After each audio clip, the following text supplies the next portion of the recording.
Ayan na po, mga ka-Ilocano, kakain na po tayo ng pansit, ang ating umagahan. Pansit sa umaga. Ito po guys, oh. Oh, di ba?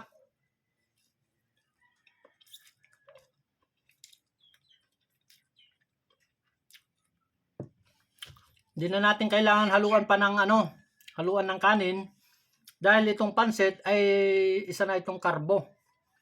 Kaya hindi na natin pwedeng haluan. Dahil tayo po ay nag-diet, tama na ito, pansit.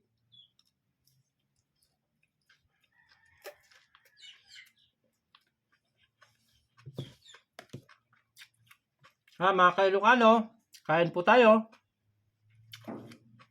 Hindi ko na po nilagyan ng kalamansi dahil tamang-tama lang ang lasa.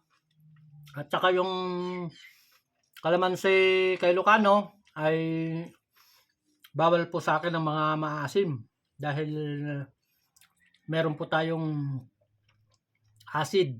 Baka mag-ano tayo, yung acid reflux na sinasabi, na yung heartburn na sinasabi nila. Baka tataas ang ating uric. Kaya bye-bye, kain muna tayo mga ka-Ilocano.